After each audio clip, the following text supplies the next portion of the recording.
Okay, y'all, listen. My friend Julie went from 214 to 132.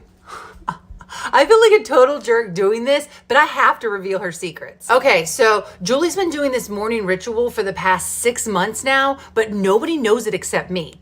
Everyone noticed her incredible change, but let's get real. This girl really knows how to make up stories. She's been telling everyone she's been hitting the gym and eating salads. Guys, she hates the gym, and I know she keeps eating junk food. The real deal is that she got an exotic ritual from a video, and she's been doing this every morning for 10 seconds. So Julie doesn't want to tell people about her secret.